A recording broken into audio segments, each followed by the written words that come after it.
Assalamualaikum warahmatullahi taala wabarakatuh.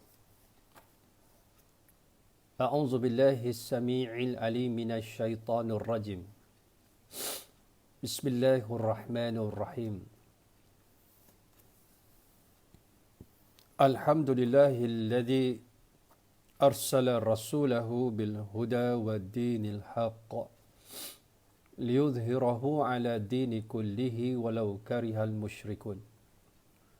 Salawatullah wassalamuhu ala sairil anbiya'i wal mursalin was-siddiqin wasyuhada'i was-salihin wal mujahidin wa man tabi'ahum bi ihsanin ila yaumin yaqumun nasu li rabbil alamin. Qala rabbi shrah li sadri wa yassir li amri wahlul 'uqdatam min lisani yafqahu qawli. Subhanaka la ilma lana illa ma 'allamtana innaka antal alimul hakim. Wa la hawla wa la quwwata illa billahil aliyyil azim. Amma ba'du.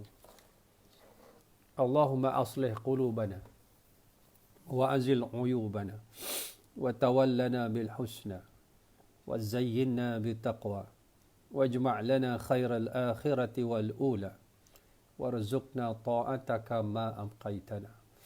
Wahai Allah, perelokkan hati kami, cabutkan keaiban dari diri kami, dorongkan kami pada jalan-jalan kebaikan, hiaskan hati kami dengan ketakwaan. Himpunkan bagi kami kebaikan akhirat dan dunia.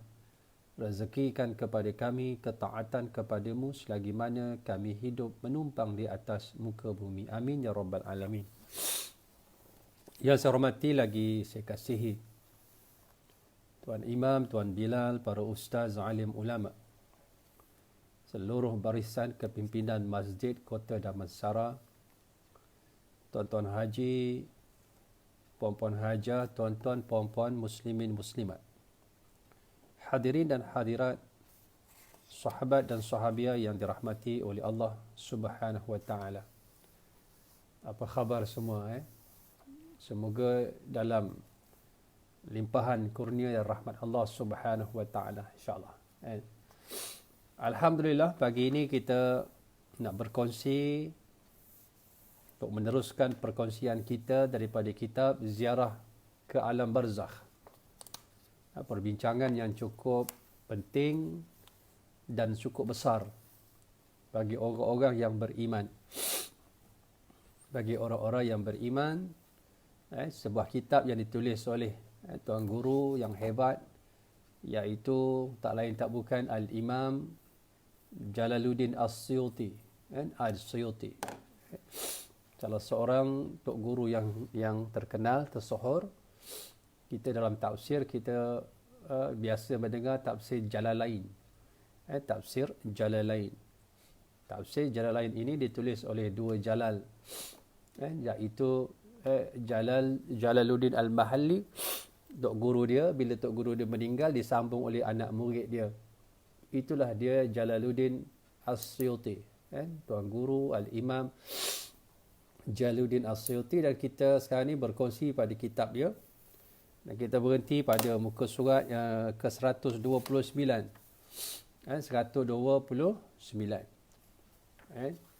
Dengar suara saya, insya-Allah.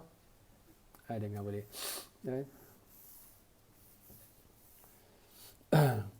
Yaqulullahu ta'ala fil Qur'anil Karim ba'da a'udzu billahi minasy syaithanir rajim. فلولا إذا بلغت الحلقوم وأنتم حينئذ تنظرون ونحن أقرب إليه منكم ولكن لا تبصرون فلولا إن كنتم غير مدينين ترجعونها إن كنتم صادقين وأما إن كان من المقربين فروح وريحان وجنة نعيم وأما إن كان من أصحاب اليمين فالسلام لك من أصحاب اليمين wa amma in kana minal mukadzibin ad-dhalin wa nuzulu min hamim. Dalam surah Al-Waqi'ah ayat 83 sehingga ayat 93 Allah berfirman yang bermaksud, firman dia yang bermaksud, mengapa ketika nyawa sampai di kerongkong padahal kalian ketika itu melihat, kamu lebih dekat kepadanya daripada kalian, tetapi kalian tidak melihat. Mengapa jika mereka memang kalian tidak dikuasai oleh Allah, kalian tidak mengembalikan nyawa itu kepada tempatnya? Kalau memang kalian adalah orang-orang yang benar, apabila dia yakni orang yang meninggal itu termasuk orang-orang yang didekatkan kepada Allah, nescaya dia memperoleh ketenteraman, rezeki dan syurga kenikmatan. Jika dia termasuk golongan kanan, ashabul yamin, nescaya keselamatan bagimu kerana kamu dari golongan kanan. Jika dia termasuk golongan pendusta, golongan yang dalin, mukadzibin yang sesat, nescaya dia mendapat hidangan air yang mendidih dan dibakar ke dalam neraka, di dalam neraka. Dalam ayat ini Allah menceritakan pada kita saat ketika mana nyawa kita diambil oleh malaikat. Ketika mana falaula idza balagatil hulqum, apabila nyawa kita sampai di sini, di hulqum, ataupun orang Melayu panggil halkum. Ini dia halkum. Ini dia halkum. Maknanya ketika nyawa sampai di sini merupakan pengalaman individu yang mana orang lain tak rasa. Hanya dirasai oleh orang-orang yang menghadapi kematian. Yang melalui proses kematian. Pertama, melihat malaikat. Yang kedua, dia menghadapi sakarat ataupun dipanggil sakratul maut ataupun mabuk mati, sakit mati. Ataupun kita panggil nazak. Dan yang ketiga, ketika mana hujung dari hidupnya itu sama ada husnul khatimah ataupun su'ul khatimah. Semua perkara itu dia memainkan peranan dalam kehidupan seseorang hamba kepada Allah. Sebab itu disebutkan juga dalam perbincangan kita yang lalu, dalam surah yang namanya surah An-Nazi'at. Secara khusus disebut An-Nazi'at. Wan-Nazi'ati gharqa. Wan-Nashitati nashta. Was-Sabihati sabha. Fas-Sabiqati sabqa. Dalam surah ini secara terang disebut dengan perkataan malaikat. An-Nazi'un ni, Nazi'at ni maknanya malaikat yang merentak. Sebab itu orang ketika nazak dipanggil nazak. Nazak itu dari perkataan nun zai'in. Nazak. Yang mana kita melayukan. Itu yang kita faham bila sebut nazak. Orang berada di ambang kematian. Ketika mana itu kita terbayang dalam pemikiran kita. Dalam keadaan mayat itu. Orang nak mati itu dalam keadaan yang sangat payah. Sangat keperitan. Sangat kesusahan. Sehingga disebutkan oleh Nabi SAW, orang-orang yang jahat itu matinya seperti apa? Seperti unta yang tercekik. Keadaannya seolah-olah unta yang tercekik dengan bunyi pekikannya, ketika terlahir dengan kesakitannya. Kejap tuan-tuan, saya nak cari tisu. Kejap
Dalam keadaan yang disebutkan oleh Allah Subhanahu Wa Taala, apabila dia mati dalam keadaan yang tidak baik, yang kita panggil tadi dalam keadaan sudah sampai di kerongkongan, kata orang Indonesia, sampai di tenggorok, ketika mana dipanggil gharghara,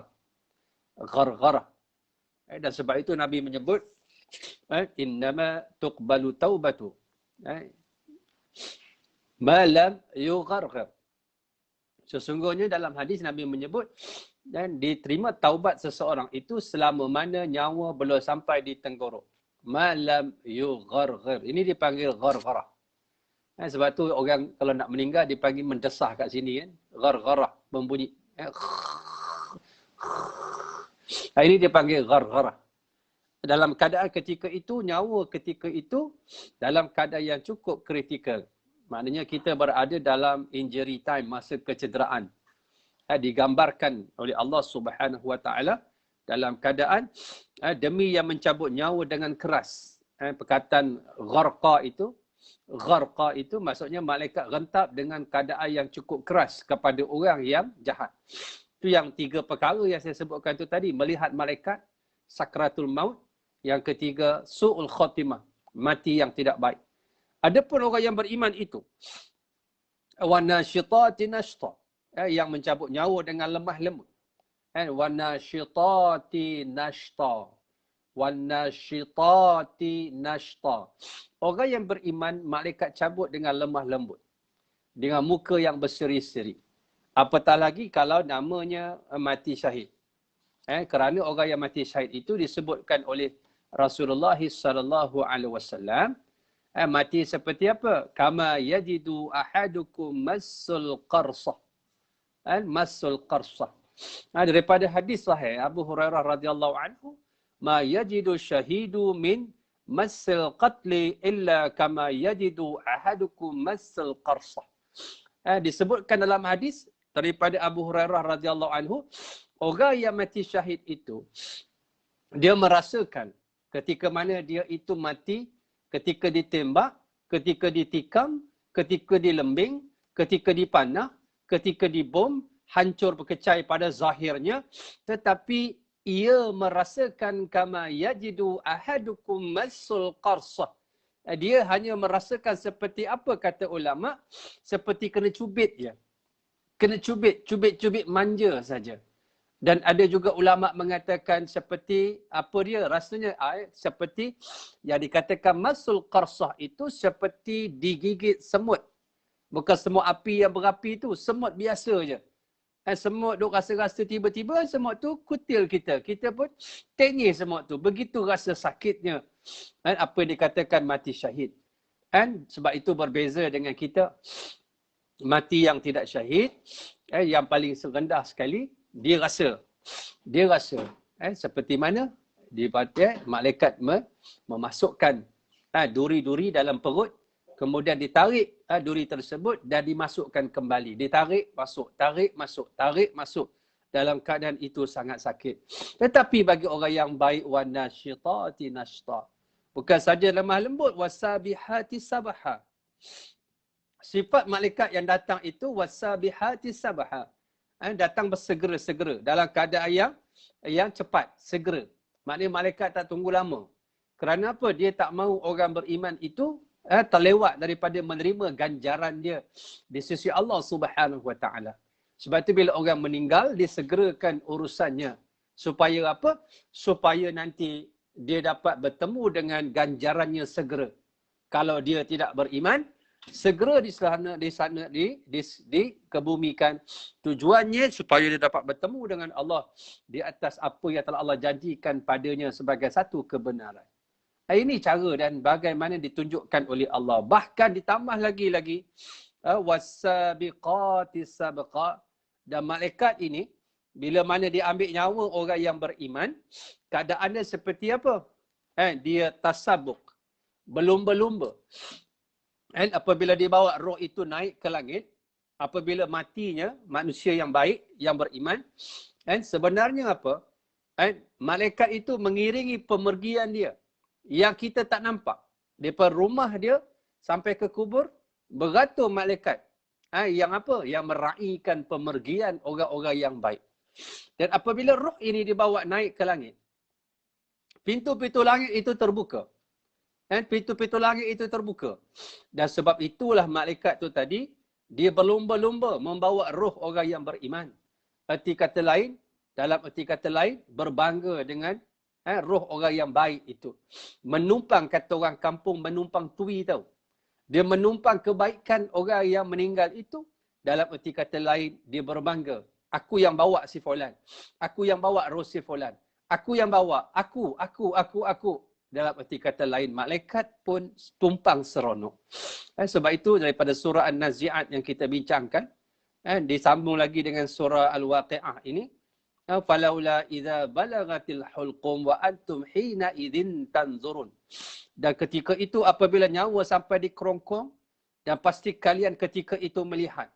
Maknanya setiap orang itu melihat apa yang dia dibukakan hijab oleh Allah Subhanahu wa taala. Dia tak pernah melihat malaikat, malaikat dah dapat dilihat. Dapat dilihat amalan dia. Dapat dilihat hasil daripada kerja buat dia atas bumi. Kepenatan dia beribadah. Maka dibukakan oleh Allah. Apa tu namanya pahala. Apa yang namanya dosa. Dibukakan oleh Allah Subhanahu wa taala kepada orang-orang ini. Termasuklah orang yang baik dan orang yang tak baik. Cuma yang baik melihat keseronokan dan orang yang tak baik itu melihat apa yang dinamakan apa?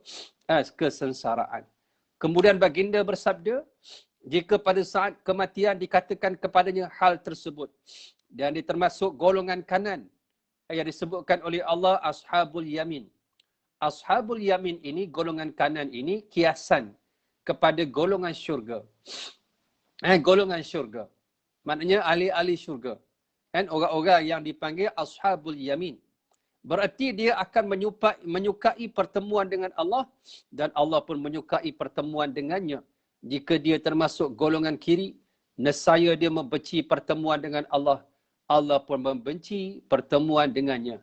Ini juga maksud daripada hadis Aisyah radhiyallahu anha, man ahabba liqa Allah ahabba Allahu liqa'ahu wa man kariha liqa Allah kariha Allahu liqa'ahu.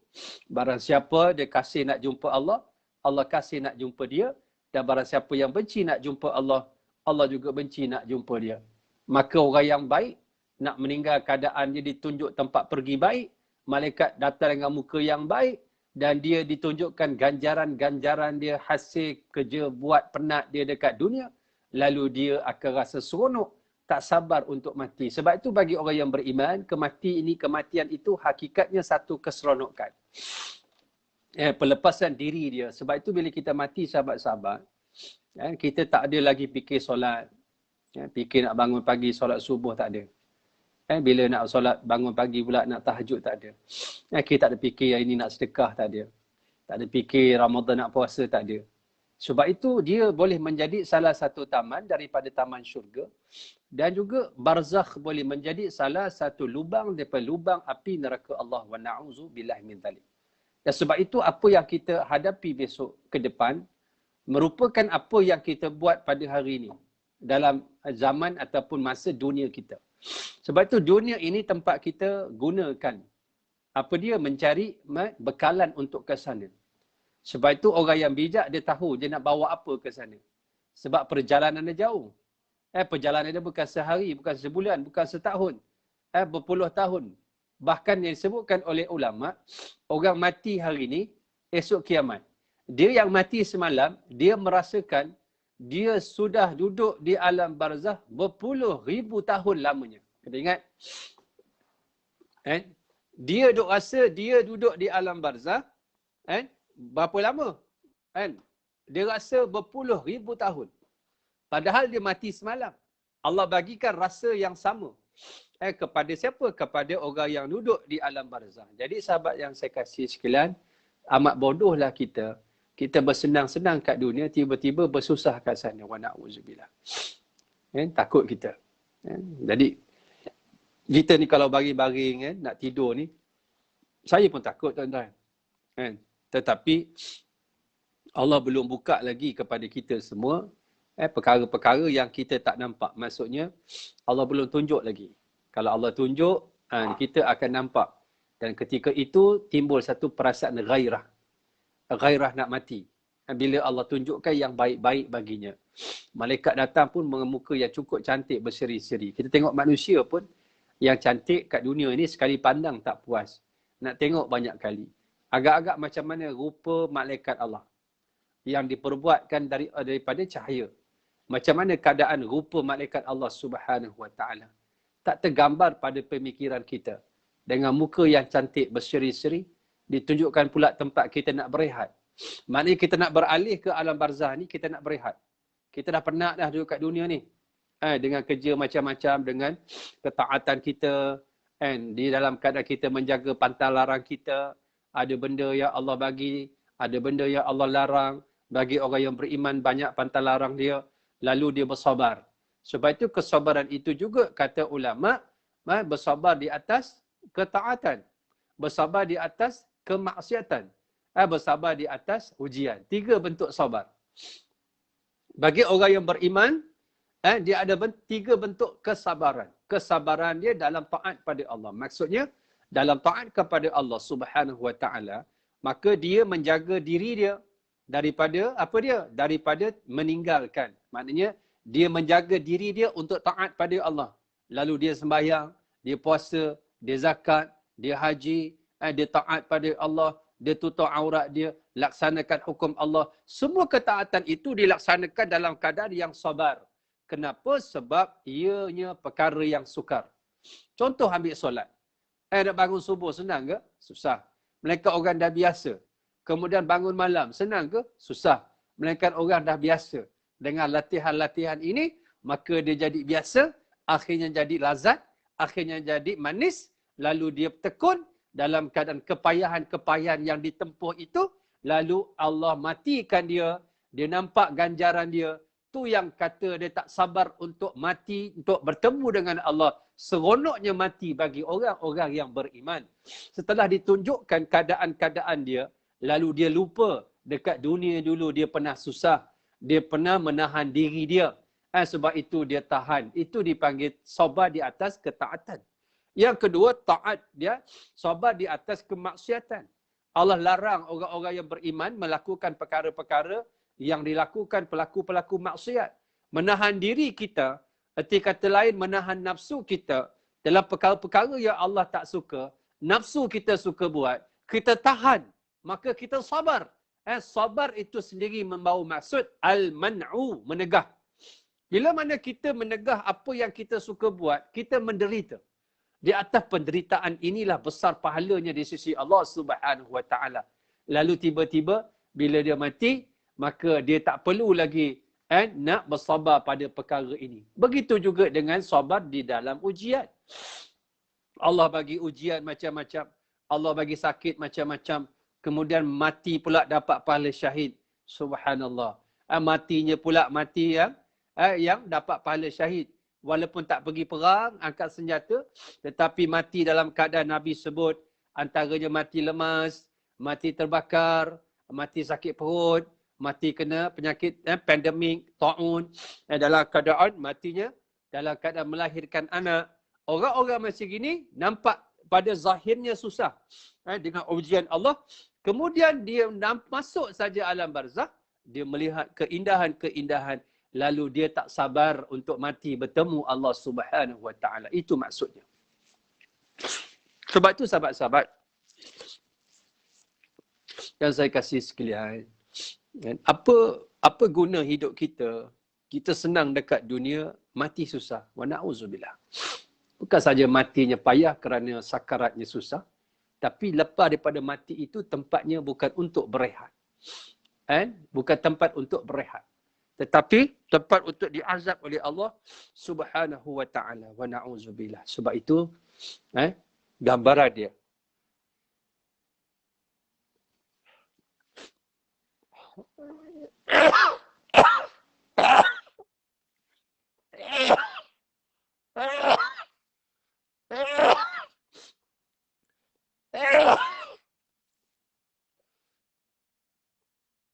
Kuat sihat sikit sahabat.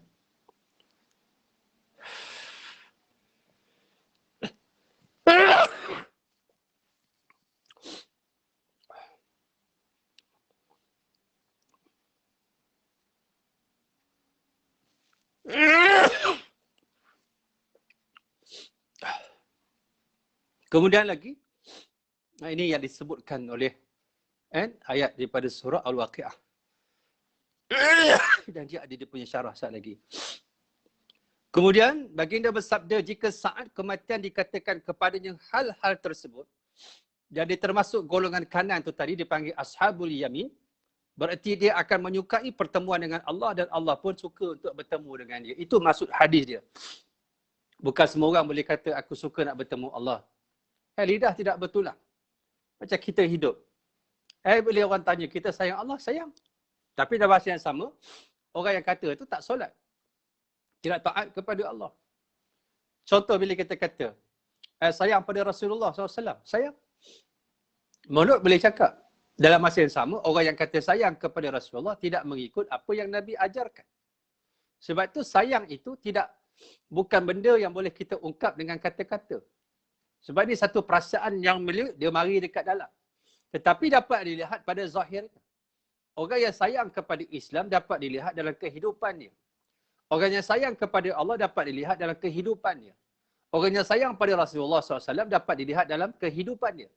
Maka inilah yang disebutkan dalam hadis Nabi.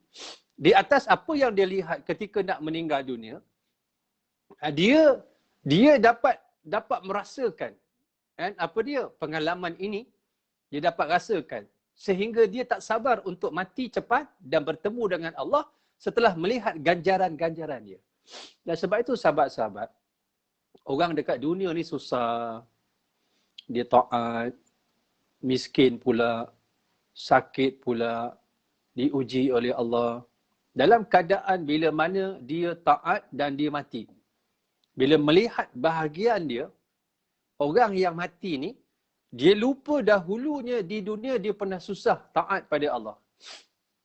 Melihat ganjarannya saja, dia lupa bahawa dia pernah susah, dia pernah payah ketika hidupnya di dunia. Kerana apa? Asyiknya dengan habuan yang Allah berikan padanya. Melalui Hammam, Atta Ibn Sa'ib pernah mendengar Abdul Rahman Ibn Abi Layla yang ketika itu sedang mengiringkan jenazah, mengatakan bahawa Fulan, Ibnu Fulan pernah memberitahu satu hal kepadanya. Katanya dia pernah mendengar Rasulullah sallallahu alaihi wasallam bersabda, barang siapa yang menyukai pertemuan dengan Allah, Allah pun menyukai pertemuan dengannya. Barang siapa yang membenci pertemuan dengan Allah, Allah pun membenci pertemuan dengannya. Suatu kaum tertunduk sambil menangis, beliau bertanya, apa yang menyebabkan kalian menangis? Mereka menjawab, sesungguhnya kami membenci kematian. Beliau berkata, bukan demikian seharusnya. Lalu beliau membacakan ayat, فَأَمَّا إِنْ كَانَ مِنَ الْمُقَرَّبِينَ فَرَوْحٌ وَرَيْحَانٌ وَجَنَّةُ نَعِيمٌ. Jika dia orang-orang yang meninggal, termasuk orang yang didekatkan kepada Allah, nescaya dia memperoleh ketenteraman rezeki dan syurga kenikmatan. Dalam erti kata lain, bukan maksudnya engkau tak ada perasaan suka kasih kepada Allah, itu bukan perasaan itu maksudnya. Perasaannya iaitu ketika nak mati ditunjukkan, iaitu kepada orang yang dipanggil fa'amma in kana minal muqarrabin. Muqarrabin ni orang yang dekat dengan Allah, qaribun. Muqarrabin ni orang yang dekat, orang yang didekatkan dengan Allah. Senang kita panggil iaitu orang Allah, orang Tuhan. Sebab tu kita bila dekat dengan orang besar, kita senang dapat projek. Itu dalam konteks dunia lah pada hari ini. Kerana dia ada hubungan baik dengan orang tersebut. Bila networking dia bagus, maka dia senang mendapat itu dan ini di dunia. Bagaimana pula kalau kita rapat dengan Allah Subhanahu Wa Taala, kita termasuk golongan muqarrabin, maka diberikan farauhun dan juga yang diberikan rezeki. Yang disebutkan juga waraihanun.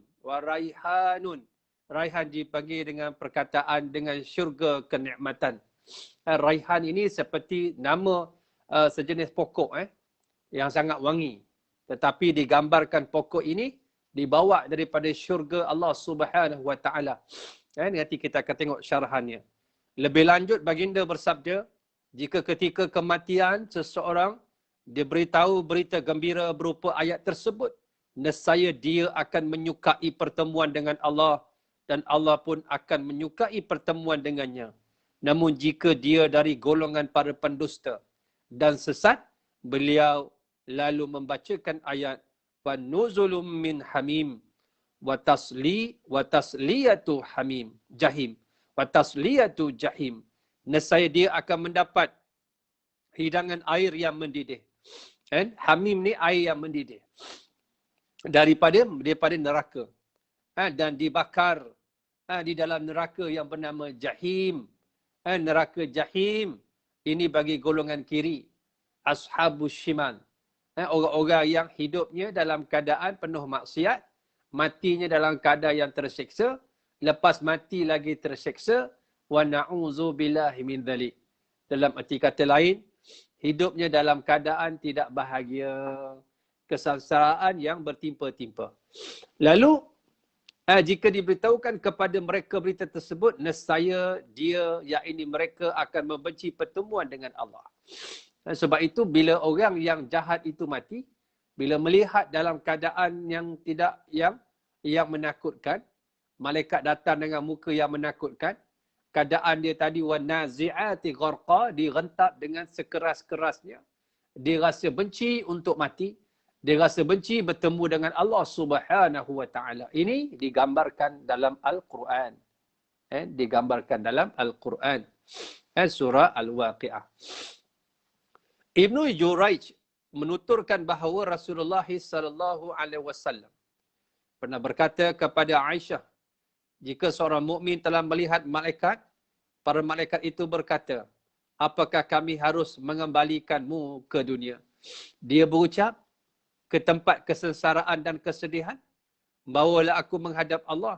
Sedangkan kepada orang kafir, para malaikat akan mengatakan, apakah kami harus membawa kembali ke dunia? Dia akan mengatakan, Tuhanku, kembalikan aku ke dunia. Tengok, orang yang beriman, apabila dia melihat keindahan kehidupan dia, apabila dia bermula kehidupan dia ketika dia mati, malaikat tanya dia, kau nak balik kat dunia tak? Apa kata orang yang beriman? Kau nak kembalikan aku ke dunia, tempat yang penuh ke sengsaraan dan kesedihan? Arti kata lain, dia tak nak balik dah. Tak nak balik. Melainkan orang yang mati syahid saja. Dalam banyak hadis, disebut, antaranya hadis daripada Anas bin Malik radhiyallahu anhu, ma min nafsin tamutu laha indallahi khairun yasurruha annaha tarji'u ila dunya wala anna laha lidunya wa ma fiha illa syahid fa innahu yatamanna ayarji'a fayuqtal fid dunya lima yara min fadli syahadah. Dalam hadis ini, Anas bin Malik radhiyallahu anhu, Nabi menyebut bahawa tidak ada orang yang mati. Ma min nafsin, tidak ada jiwa yang mati. Tamutu laha indallahi khairun yasurruha annaha tarji'u ila dunya wala anna laha lidunya wa ma fiha illa syahid. Orang yang mati syahid ini, Nabi kata, tidak ada orang, mana-mana orang yang mati, apabila dia melihat ganjaran yang Allah berikan, dengan apa kelebihan yang Allah berikan, tak ada yang bercita-cita nak balik semula ke dunia. Kerana seronoknya keadaan dekat sana. Illa syahid, melainkan orang yang mati syahid. Orang yang mati syahid ini, dia minta apa? Dia minta keluar balik. Dia minta keluar balik dekat dunia sebab dia nak mati syahid lagi. Disebut dengan perkataan dia minta kat dunia, dia nak mati syahid lagi. Kerana apa? Lima yara min fadli syahadah. Apabila melihat tentang kelebihan kurniaan orang yang gugur syahid. Subhanallah. Dalam riwayat yang lain disebut, fa innahu yasurruhu ayarji'a ila dunya fayuqtal maratan ukhra. Dalam riwayat yang lain, hadis daripada Anas bin Malik juga, dia minta balik kat dunia sebab dia nak mati lagi. Nak mati lagi. Nak mati lagi. Nak mati lagi. Nak mati lagi. Seronoknya. Seronoknya mati syahid. Inilah orang yang mati syahid. Seronoknya mati syahid, ganjaran yang dia dapat, dia minta balik semula ke dunia, minta mati lagi. Sebab itu tak ada orang yang mati biasa, kemudian dapat nikmat, malaikat kata kau nak balik tak kat dunia. Lalu dia berkata pada malaikat, wahai malaikat Allah, adakah kau nak kembalikan aku ke tempat yang penuh kesengsaraan dan kesedihan? Dia tanya balik malaikat. Dengan apa yang Allah berikan kepada dia, dia merasakan dia tak teringin untuk balik ke dunia. Tempat yang penuh kesengsaraan, penuh kesedihan. Sebab dunia ni ialah sijnul mu'min. Dunia sijnul mu'min. Sijin. Apa tu sijin? Itulah penjara. Dunia ini penjara bagi orang yang beriman. Apakah sifat penjara? Dia ada pantang larang dia. Ada masa-masa tidur, ada masa bangun, ada masa berkumpul, ada masa dikira, makannya dicatur, tidurnya dicatur, minum dicatur, aktiviti dicatur, semuanya ada pantang larang. Itulah dunia. Dia tidak ada kebebasan. Dan bagi orang kafir, dunia ini sebagai jannatul kafir. Jannatul kafir. Iaitu syurga. Sebab tak ada pantang larang bagi mereka. Nak makan apa boleh. Pagi ni bangun-bangun makan babi. Makan siput babi. Semua jenis nama babi dia makan. Kan? Sampai masuk dalam media sosial. Berbangga. Dapat makan babi. Dapat makan siput babi. Tunjuk. Kadang-kadang orang Islam pula tu. Tunjuk. Makan tu. Makan yang kotor-kotor. Rasa bangga. Makannya benda-benda yang kita rasa benda-benda yang boleh. Untuk apa? Tunjuk ke orang bahawa aku ni bebas. Ya, dekat dunia kau bebas. Tapi kata lain tak ada pantang larang. Lalu bagi orang yang kafir, apabila melihat azab-azab Allah ketika mati, mereka tanya nak balik tak? Nak. Sebab apa? Dia minta untuk bertaubat. Sebab itu sahabat-sahabat, kita minta dalam hidup kita ni jangan banyak sangatlah. Kita minta benda yang penting-penting je. Antara kita minta pada Allah, Allah terima taubat kita. Dan itu sangat penting. Sebab tu kadang-kadang bila kita duduk, kalau kita mati hari ni dengan dosa kita yang banyak, ke mana kita nak pergi? Kaunter mana yang ada jual certificate redemption, certificate pengampunan? Kat mana kita boleh membeli pengampunan? Dan berapa harga dia? Berapa harga keampunan? Sebab tu kemuncak daripada kehidupan kita ini, kejayaan kita iaitu faman zuhziha 'anil nar wa urkhilal jannata faqad faza. Disebut dengan ayat ini surah namanya surah Ali Imran ayat 185. Kullu nafsin dha'iqatul maut. Setiap bernyawa pasti akan merasakan kematian. Merasa sakitnya mati. Semua. Nak mati pun mati, tak nak mati pun mati. Semua mati keliling kita. Sekeliling kita semua mati. Handphone mati. Apa tanda mati dia? Habis bateri. Mati. Cermin mati, pecah. Pokok tombang. Baju koyak. Baju faded, baju season. Baju koyak. Nak sebutnya, semua namanya mati. Cuma kita nak ambil, tak ambil saja. Lebih-lebih pandemik hari ini. Yang mati itu belakang-belakang rumah kita je. Kadang-kadang jiran kita. Kadang-kadang dalam rumah kita. Ayah kita. Mak kita. Adik kita. Isteri kita. Suami kita. Keliling kita mati. Takkan kita tak mati? Ke kita tidak mengambil pengiktibaran daripada kematian yang Allah jadikan dalam kehidupan ini? Untuk kita menyedar diri kita, kamu juga mati. Wa innama tuwaffawna ujurakum yaumal qiyamah. Dan akan dibentangkan segala perbuatan-perbuatan kamu. Apa yang kamu lakukan aku suruh dulu, yang baik dibentang. Yang dulu aku larang, yang buruk akan dibentang. Kamu nak yang mana? Sebab apa yang kamu lakukan dulu akan dibentang. Sebab itu berbahagialah orang yang hidupnya susah-susah dia taat pada Allah. Akan ditunjukkan kebaikan-kebaikan dia, akan dibentang besok pada masanya. Dan ketika itu dia berbangga. Dalam keadaan kebaikan yang dia pernah lakukan, walaupun penuh kepedihan, dia terpaksa menahan diri dia, nafsu dia, kehendak peribadi dia, kerana taat kepada Allah Subhanahu Wa Taala. Begitu juga yang jahat, dia rasa malu. Malunya ketika dibentang dosa-dosa, hancur luluh mukanya, menjadi zarah-zarah, debu-debu halus di hadapan Allah Subhanahu Wa Taala. Belum jatuh hukuman. Ketika dibentang saja. Rabbana absarna wa sami'na farji'na na'mal salihan inna muqinun. Wahai Allah, kami dah tengok, kami dah lihat, kami dah dengar, kami dah yakin, kami dah rasa ya Allah benar rupanya malaikat, benar dosa, benar pahala, benar azab, benar siksa. Kami nak balik. Coyak orang kafir minta balik tu. Ha? Minta balik. Erti kata lain, kemuncak dia. Apa yang Allah sebut? Tengok. Kemuncak dia, bila Allah menyebut, apa dia? Bila Allah sebut,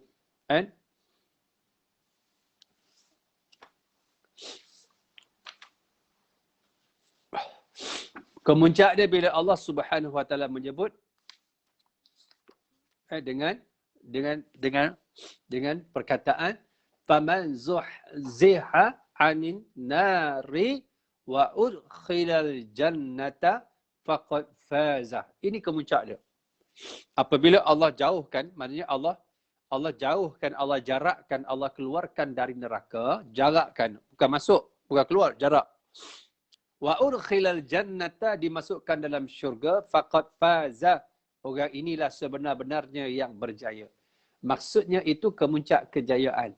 Kita nak masuk syurga dengan rahmat Allah. Macam mana Allah nak rahmati kita kalau kita ni penuh dosa. Dan dosa-dosa kita ini menghalang kita mendapat pertolongan dan rahmat daripada Allah Subhanahu Wa Taala.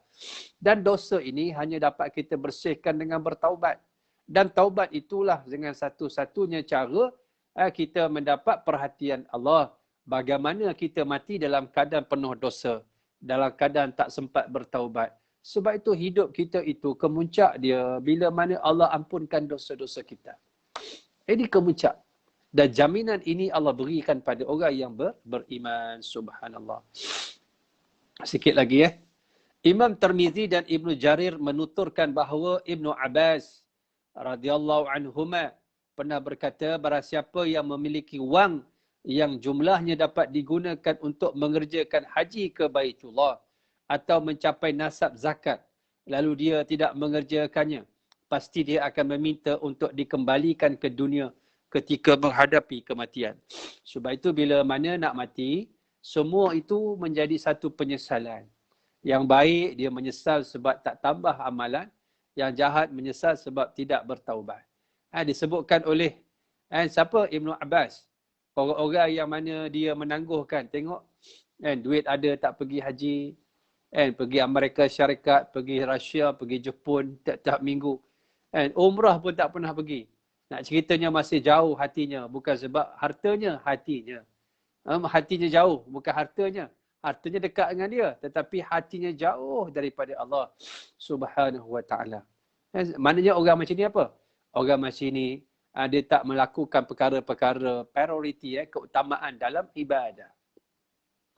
Zakat dia tak keluar. Bukan namanya apa? Bukan namanya sedekah yang sunat. Zakat hak wajib pun tak keluar. Orang-orang macam gini dia akan menyesal. Bila mana? Bila dia mati. Dan dia minta balik semula ke dunia. Kerana apa? Dia meninggalkan. La'ali a'malu salihah fima taraktu. Mudah-mudahan ya Allah aku dapat melakukan amal-amal soleh yang mana aku tertinggal. Dan aku nak buat balik. Ada seseorang berkata, Ibnu Abbas, takutlah kepada Allah, sesungguhnya orang yang meminta untuk dikembalikan di dunia ialah orang-orang kafir. Adalah orang-orang kafir. Apatah lagi yang kafir. Juga menyesal sebab tak sempat bertaubat. Allah sebut dalam surah An-Nisa ayat 19. Walaisati taubatu lilladzina ya'maluna sayyi'at. Bukanlah taubat itu untuk orang yang buat maksiat. Orang membuat kerja-kerja maksiat. Lalu apabila sampai kepada mereka kematian, mereka berkata, qala inni tubtul an. La ni aku bertaubat. Mengenai hal itu, aku akan membacakan ayat Al-Quran kepada kalian. Sahut Ibnu Abbas.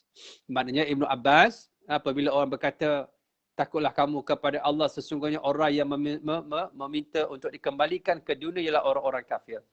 Ibnu Abbas berhujah. Kemudian dia membacakan ayat. Ya ayyuhalladzina amanu la tulhikum amwalukum wala auladukum an dzikrillah wa man yaf'al dzalika fa ulaika humul khasirun. وأنفقوا مما رزقناكم من قبل أن يأتي أحدكم الموت فيقول ربي لولا أخرتني إلى أجل قريب فأصدق وأكن من الصالحين ولا يؤخر الله نفسا إذا جاء أجلها والله خبير بما تعملون. Surah apa? Surah Al-Munafiqun ayat 9 dan 11. Wahai orang-orang yang beriman, janganlah harta-harta dan anak-anak kalian melalaikan kalian dari mengingati Allah. Maknanya kita hidup kita begitulah. Dilalaikan urusan-urusan dunia, melalaikan kita daripada mengingati Allah Subhanahu wa ta'ala. Kita duduk sembang ni, dan habis kuliah dah. Ada orang subuh pun tak bangun. Tapi rumah ya salam. Badan sihat. Badan sihat, tak ada penyakit. Saya ni ustaz, badan sihat. Suplemen saja, makan macam-macam. Syaklilah, syaklulah, syaklunlah. Macam-macam. Penuh meja. Nak jaga kesihatan. Yang ni ustaz, yang elok ni. Ini untuk kesihatan. Ini untuk darah ustaz. Ini untuk tu ustaz. Ini untuk ni ustaz. Ini untuk ni. Macam-macam. Minyak dimakan. Habatus saudatnya, saca incinya, sayap incunya, saya macam-macam dimakan. Nak jaga kesihatan, badannya segar, bugar. Badannya berpetak-petak, sadu. Tapi tak bangun subuh. Rumahnya besar. Bertingkat-tingkat. Keretanya berpuluh-puluh. Tapi tak bangun subuh. Nak sebutnya apa yang sakit? Ialah hatinya sakit. Jiwanya sakit. Orang-orang macam ini dilalaikan oleh apa dia? Dengan harta dan anak-anak. Anak-anak. Lepas tu anak-anak yang kita anggap hebat, ada nama, prestige, Datuk, Datuk Seri, Tan Sri, Tiang Seri, berseri-seri. Belum tentu kita mati dia boleh solatkan kita, mandikan kita, kafankan kita. Yang boleh buat ni hanya anak yang soleh saja. Tetapi apa yang kita nak sebenarnya tak sama dengan apa yang Allah perintahkan. Rupa-rupanya yang kita puja dan kita puji, sebulan bagi kita 10,000, 20,000, 30,000, rupanya tidak boleh memberi bekas kepada kita. Ketika kita meninggal dunia, kita nak cari agama juga. Lalu, apa dia? Barang siapa kata Allah Subhanahu wa ta'ala, yang berbuat demikian, mereka itulah orang-orang yang rugi. Orang yang mana? Dilalaikan daripada olehnya harta dan anak-anak tu tadi. Dan infakkanlah wa anfiqu mimma razaqnakum min qabli an ya'tiya ahadakumul maut. Infakkanlah sebahagian daripada harta kamu. Apatah lagi yang namanya zakat yang wajib. Sebelum sampai kepada kamu kematian, fayaqula rabbi law akhartani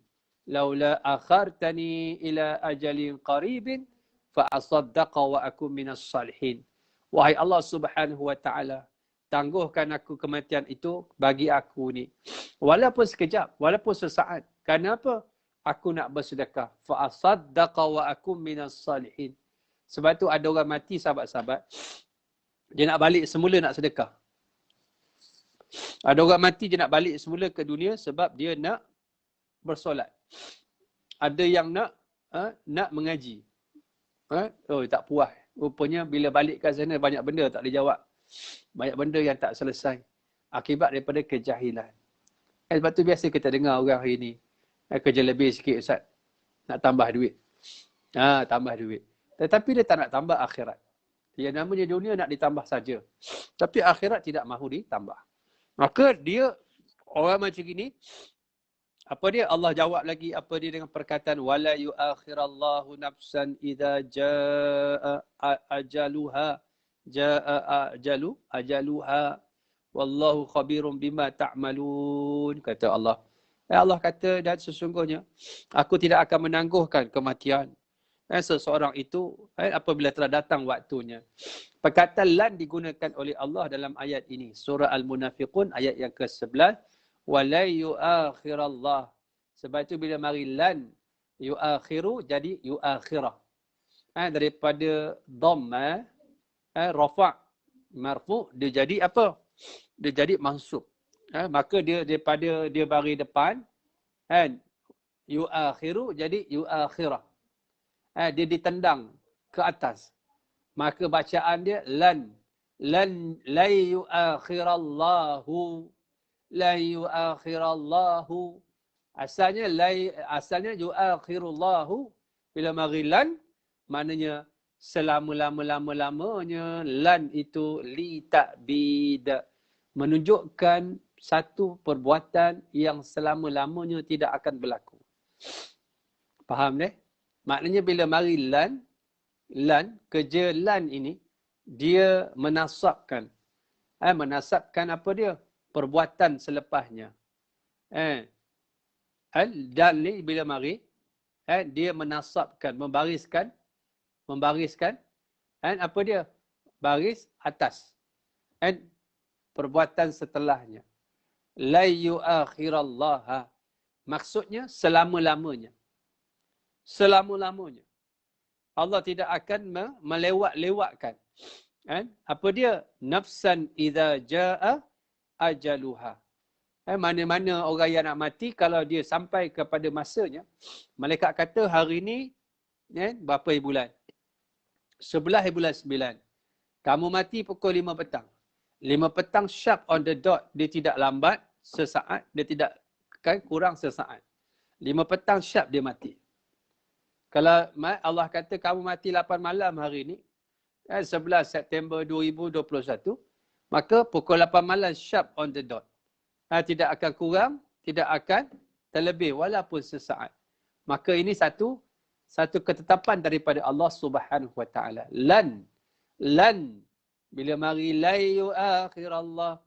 yuakhirallahu nafsan idza jaa ajaluha. Maknanya bila mari saja kematian, Allah tidak sekali-kali akan melewatkannya. Dalam arti kata lain, inilah janji Allah Subhanahu Wa Taala. Sebab itu, sampai dalam keadaan disebutkan dekat sini secara khusus, ada yang dah mati minta balik semula sebab nak sedekah. Subhanallah. Ada yang dah mati nak minta sedekah.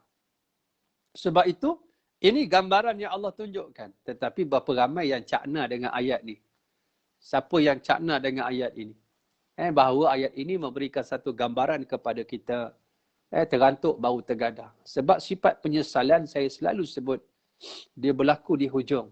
Dia tidak pernah berlaku di tengah ataupun di awal. Sebab itu penyesalan itu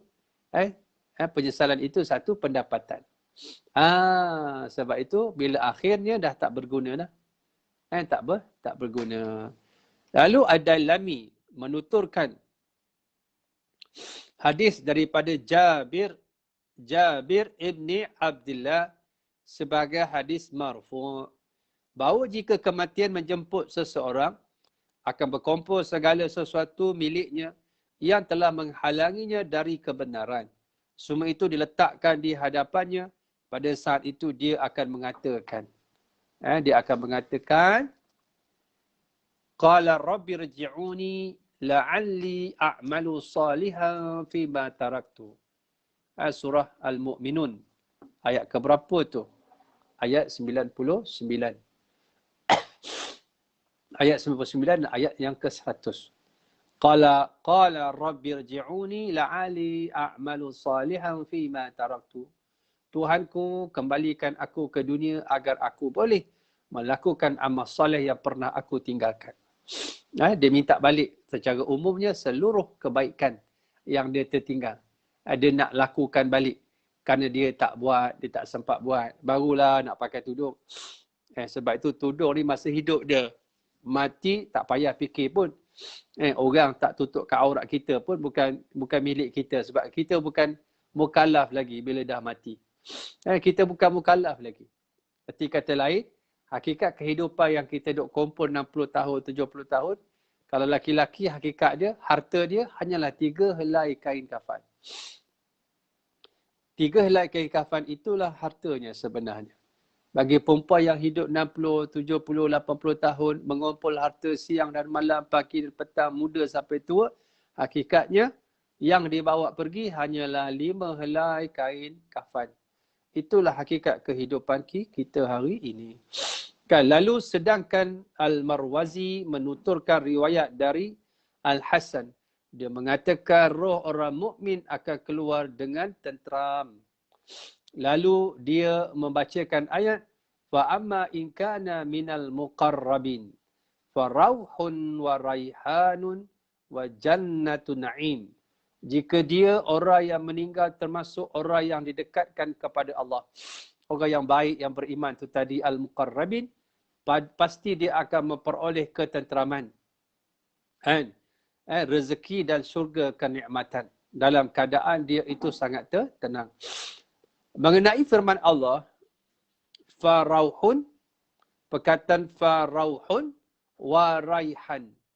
Ibnu Jari dan Ibnu Hatim menuturkan bahawa Qatadah mengatakan rauhun bererti rahmat, sedangkan raihan bererti sesuatu yang akan diterima pada saat kematian. Rauhun dipanggil, disyarahkan oleh siapa? Qatadah, bahawa ia merupakan rahmat. Rahmat Allah Subhanahu wa taala. Kemudian yang kedua, wa raihan. Raihan itu bererti sesuatu yang akan diterima bila dia mati. Asalnya raihan itu iaitu pokok yang sangat wangi, yang juga ditafsirkan dibawa oleh malaikat daripada syurga. Bukan dibawa daripada Putrajaya, dibawa daripada Turki, dibawa daripada Denmark, tetapi dibawa daripada syurga Allah untuk orang yang matinya baik, subhanallah. Lalu Ibnu Abi Ad-Dunya menuturkan bahawa Bakar Ibnu Abdillah pernah berkata, jika malaikat maut diperintahkan mencabut nyawa orang mukmin, akan dibawakan kepadanya rahmat dari syurga. Lalu dikatakan, cabutlah nyawanya dalam raihan, iaitu tumbuhan yang harum baunya itu. Itulah syarah antaranya. Raihan itu sejenis pokok yang cukup wangi daripada syurga. Macam mana pokok dia? Wallahu a'lam bisawab. Saya pun tak tahu. Tak ada siapa tahu melainkan orang yang dah rasa. Jika diperintahkan untuk mencabut nyawa orang kafir, akan dibawakan kepadanya pakaian dari neraka dan dikatakan kepadanya, cabutlah nyawanya dalam pakaian itu. Kalau orang baik tu tadi dah dibawakan apa dia? Pokok yang cukup wangi, raihan daripada syurga. Dan bagi orang yang mati jahat, wa na'udzubillah, dibawakan kepadanya apa dia? Pakaian daripada neraka. Apa pakaiannya? Api neraka Allah Subhanahu wa taala. Pernah tengok tak pakaian diperbuat daripada kain? Biasa kain kan ada macam-macam, cotton, macam-macam sutra, kan? Macam-macam jenis kain. Biasa tak? Biasa. Daripada kertas, biasa. Tapi pernah tak tengok pakaian daripada api? Api. Pakaian yang diberikan, yang dibawa oleh malaikat untuk orang jahat ini daripada api neraka. Allahu Akbar. Daripada api neraka Allah Subhanahu wa taala. Dahsyatnya. Dahsyatnya kehidupan. Sebab itu jangan hidup kita ni sukanya sekejap. Sebab dunia ni sekejap. Di sana lebih lama. Tiba-tiba seronoknya sekejap, menderitanya lama. Kerana hidup ni tak ada matlamat. Macam binatang. Makan, minum, kahwin, tua, tunggu pencen, mati. Macam binatang. Binatang dia tidak ada akal. Kadang-kadang binatang lebih baik daripada manusia. Wa na'udzubillah. Abdullah Ibnu Ahmad dalam Zawaiduz Zuhud dan Ibnu Abi Ad-Dunya menuturkan riwayat daripada Abu Imran Al-Jawni. Dia mengatakan, pernah sampai berita kepada kami bahawa jika seorang mukmin sedang dalam sakaratul maut, akan dibawakan kepadanya seikat raihan dari syurga. Lalu nyawanya diletakkan di dalamnya. Subhanallah. Jadi dalam satu riwayat, bahawa ketika orang mukmin nak meninggal, ketika sakarat, dibawakan kepadanya seikat pokok ni, wangi ni, yang namanya raihan, diletakkan ke dalamnya. Subhanallah. Kemudian Ibnu Abi Dunya juga menuturkan bahawa Mujahid pernah berkata, nyawa orang mukmin itu dicabut dalam sutra dari syurga. Bukan saja dibawakan pokok yang wangi, bahkan dicabut nyawa orang beriman itu daripada sutra. Sutra daripada syurga. Yang tak boleh kita gambarkan sutranya macam mana. Tapi terlalu indah. Kan? Selalu indah untuk kita gambarkan. Ma la ainun ra'at wala uzunun sami'at wala khataru ala qalbi bashar. Tak ada benda yang tak pernah dilihat oleh mata, tak pernah didengar oleh telinga, dan tak pernah terlintas dalam hati manusia akan nikmat yang Allah berikan. Akhirnya, daripada Abu Al-Aliyah Ibnu Jarir dan juga Ibnu Abi Hatim mengatakan tidak seorang pun dari muqarrabun, orang-orang yang dekat dengan Allah, yang baik tu tadi, yang beriman tu tadi, dipanggil ashabul yamin ya, dipanggil muqarrabin ya, orang beriman ya, yang apabila hendak meninggal, melainkan akan dibawakan kepadanya sebatang raihan dari syurga, lalu dia menciumnya, baru setelah itu dicabut nyawanya. Subhanallah. Maknanya daripada Ibnu Abi Hatim, tidak ada seorang yang baik yang mati, melainkan malaikat datang, dia bawa apa? Dia bawa pokok raihan daripada syurga, dia suruh cium. Lepas dicium wanginya, lalu barulah dia diambil nyawanya. Subhanallah. Indah tak matinya? Indah. Sebab itu memang layaklah orang yang beriman itu tidak sabar untuk mati bertemu Allah. Sebagaimana hadis, man ahabba liqa Allah, ahabba Allahu liqa'ahu, wa man kariha liqa Allah, kariha Allahu liqa'ahu. Pada siapa kasih nak bertemu Allah, Allah kasih nak bertemu dia. Siapa benci nak bertemu Allah, Allah juga benci nak bertemu dia. Dan orang yang beriman dibukakan pintu-pintu gaib, pintu-pintu rahsia, lalu dia rasa seronok untuk mati, bertemu dengan Allah. Tu yang kita tak faham tu. Kita nampak dia nak meninggal tapi senyum dia. Macam Bilal bin Rabah. Ketika dia nak meninggal, isteri dia pangku dia, radhiyallahu anhu. Isteri dia kata, abang, kenapa abang tersenyum bang? Lalu Bilal kata, aku saat lagi, aku akan jumpa dengan kekasih aku. Aku tak sabar nak mati cepat. Ini kata-kata daripada Bilal Ibn Rabah radhiyallahu anhu. Ini gambaran orang-orang yang matinya baik, insya-Allah. Jadi sahabat yang saya kasih sekalian, kita berhenti muka surat 132 daripada kitab ini, insya-Allah. Bulan depan, izin Allah, kita temu balik. Sebab saya nak pergi ke Hulu Bernam. Nak pergi Hulu Bernam. Ke site madrasah lah. Saya sedang membina madrasah. Lalu masuk dalam fasa yang kedua sekarang. Fasa kedua, insya-Allah kedua. Kita fasa pertama saya buka hutan. Fasa kedua saya dah mula nak bangunkan surau dan beberapa unit rumah. Ni pun sekarang dah habis dekat 2 juta dah, dengan izin Allah Subhanahu Wa Taala. Jadi berulang alik lah. Macam pagi ni lewat sikit sebab ada kuliah subuh ni. Selalunya saya subuh dah bergerak dah. Kan malam kan saya balik semula. Cuma sahabat-sahabat yang saya kasih sekalian, dalam caption saya tu saya ada tulis saya punya nombor akaun untuk madrasah Akademi Khairiyah, keluasan 9 ekar saya bangunkan untuk ummah, insya-Allah. Madrasah ni untuk anak-anak yatim saya ambil, orang-orang susah kita beri pengajian secara percuma. Begitu juga dengan pondok-pondok yang kita wakafkan. Siapa nak belajar, orang-orang dewasa, duduk kat situ belajar. Syaratnya nak belajar. Saya tak mahu orang yang tak mahu belajar. Kita akan buat pengajian berkitab. Ada tauhid, ada fiqah, ada tasawuf. Kita susun supaya kita ini dapat menjaga diri kita dengan ilmu.